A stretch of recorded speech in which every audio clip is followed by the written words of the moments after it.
How's it going? I'm Kris Keefer. And I'm Chase. And we are here at Glen Helen Raceway where there is Mount St. Helens. That's right, a lot of hills. And we don't get much of those here in California on the tracks. So we are here to discuss how to conquer hills wherever you're at. Desert, trails, GNCC, woods, motocross. There's some proper techniques, which honestly, Mike Brown kicks my butt a lot. He did at Loretta's this year, but he gave me some tips a lot long ago how to come down these hills faster. So the first thing that I learned really quick is when you go to a vet race and any race, the bumps usually start a lot earlier up on top of the hill. At the Vet National here, there's a lot of guys, different categories, different classes. So the bumps, they're starting to break right when they start coming down the hill. So right when I start coming down the hill, I jump down, there's already breaking bumps. Today at Glen Helen wasn't like that, but what I learned over time is you never want to hit the bump straight down. So you might get on the inside for the next corner coming down the hill, but you want to open that up a little bit, right? So coming down the hill at an angle when there's a lot of bumps will actually prevent your motorcycle from kicking you straight up over towards the front. So if you can just angle the bump a little bit, it's amazing how much more settled your bike can be. So just little things, and that's what's amazing about our sport is you can move over 10 inches and angle your bike 6 inches a different way, and it reacts totally different if you would have just hit it straight on. So hopefully we got some film of me angling the hill, opening it up, angling it out. And then today, the bumps were starting about halfway down towards the end where they got bigger because there's a left-hander.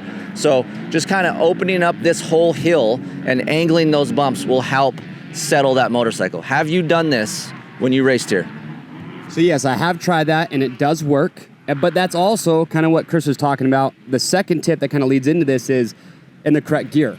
Yes. Because at the Vet Nationals, what happens is a lot of guys, as soon as they crest the hill, well, you might be intimidated because it's a very steep hill. And so what guys want to do is they want to downshift, say, from third into second or even first. Oof. And because they want that engine brake. They want the bike to try and slow them down because they feel like if they're in a taller gear, they're going to get going too fast. But the problem is, and we were talking about this, and when you're in a lower gear, like say Mount St. Helens today, and you're in second gear, what that does, especially when there's big bumps, is the engine braking loads the front of the motorcycle. So now you have all that weight on the front of the bike. So now when you hit those bumps, it's gonna compound the kicking feel that riders don't wanna get because you're packing the fork, so you got all the weight up front, and then when your rear tire hits that bump, like I like to call them ski moguls, you're gonna get a big nasty kick because all your weight is forward. So what we were saying is, you wanna be in a taller gear. I actually come down Mount St. Helens a lot in fourth gear. I'll come off the top of the hill, I'll give it a blip of the throttle, and then being in that taller gear, it doesn't load the front with all the weight, and it helps the motorcycle be much more balanced coming down, and it creates less of a harsh feel and less pitching as you're going down the hill. So if you can do that, say in a taller gear, and do what Kris is saying, have a better line choice, you're gonna really smoothen out that ride, and that leads us to our last tip, which is we're talking about braking. Well, I want to add to that tip. Please do. So sometimes it's hard for us guys to leave it in third gear, especially on 450s, even 250, 4 strokes.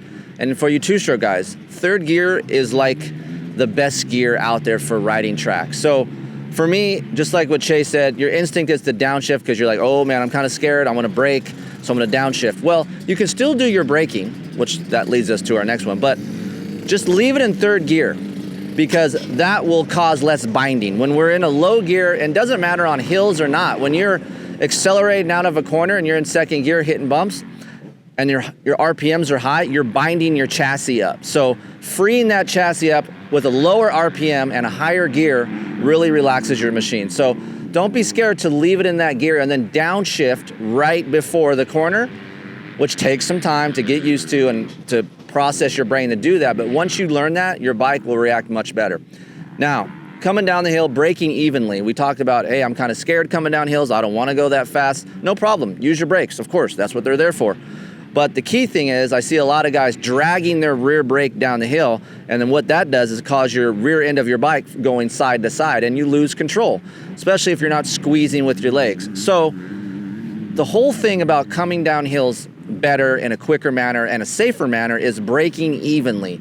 So you want to apply your front brake and your rear brake evenly. And what that means is the same amount of pressure from the front and the rear. So what that does, it causes your bike to squat evenly and not using more than the other. So rear end slide, side to side, that's too much. Too much front brake, you're gonna load all of that weight on the front end. So you want to use your front brake and your rear brake at the same time, and that gives you more tire contact patch coming down the hill and gives you more control. It's amazing, once you get it right, you're like, wow, I can really try to come down here harder. My bike is planted and it just feels a lot better. So if you guys are practicing, you can practice that on some hills that you're comfortable with. Even if it's dry and slippery, really that's important to brake evenly, and that'll get you down the hill in a safer manner and get you to that next corner quicker. Now, body positioning, last one. Yeah. So body position's another big one. This is something we're talking about. Obviously, you're trying to keep the motorcycle balanced as possible as you come down. So you don't want to be too far forward, because otherwise, again, you're just loading the front of the bike. You don't want to be too far back to where you have all your weights completely off the front of the bike. Me personally, I am back a little bit, but I just trying to be in a neutral to rear position. I kind of extend my arms out. I've got my toes pointed, and I'm just trying to maintain proper form and squeeze the motorcycle. And like Kris said, apply the brakes evenly. But biggest thing I would say is just don't be too far forward, and definitely don't feel like you're so far back that you're almost sitting down on the bike, because then when you do get a kicker, that bike, the seat's gonna hit your butt. That's gonna throw you forward.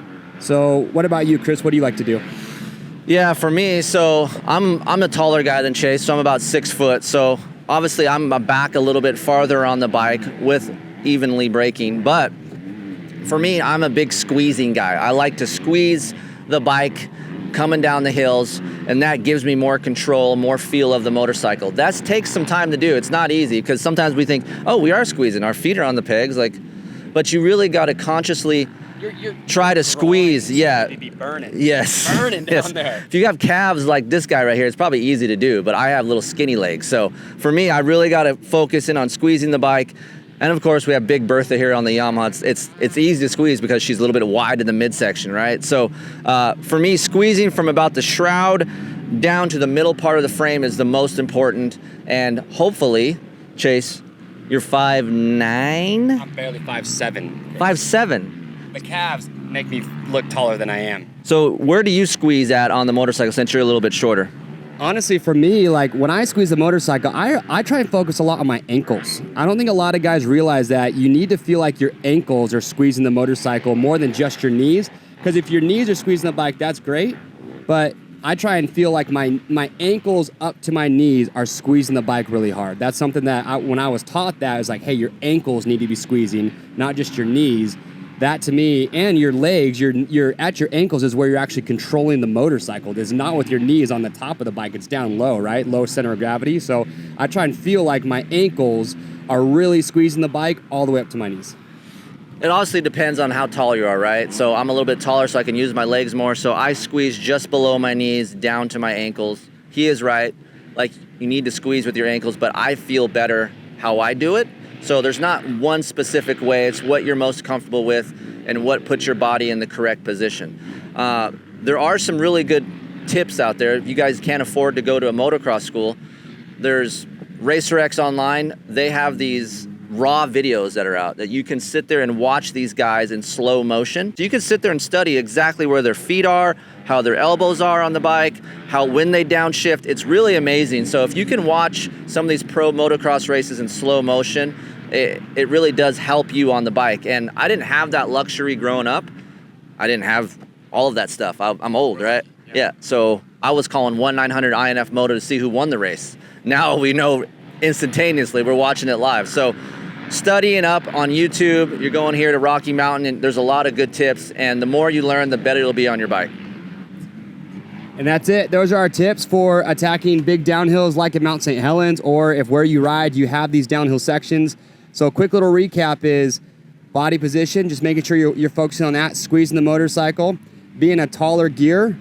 So to let the chassis be freed up a little bit. It's not binding, you're not weighting the front too much.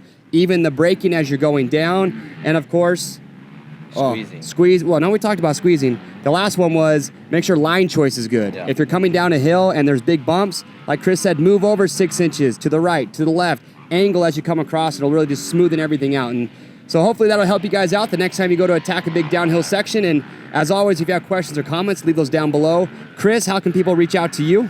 Yeah, I have an open door policy here. So Kris at KeeferIncTesting.com. You guys got questions about technique. Look at, I'm not a professional rider. I'd probably look lame on some of these videos that you're going to see. So everyone, it takes a long time to learn the sport. That's what makes it fun. No matter how good you are, you learn something every time you ride. So if you guys have any questions, you can hit me up as well. Watch all these videos that you put out. What's your slogan? What's your slogan here? We'll see you on the trails sometimes. Or the track. The track. Mostly the track. But in that, we've done a lot of videos with Kris, so subscribe to the Rocky Mountain YouTube channel. We've got a lot of great videos that you guys can watch. We've done other videos with the RMX Academy, with the Bruffs. We've got a lot of great technique videos, so give those a watch, and it's going to help your technique out. So thank you, Kris, for coming out and doing these videos with us. Thank you, everyone watching. We'll see you next time.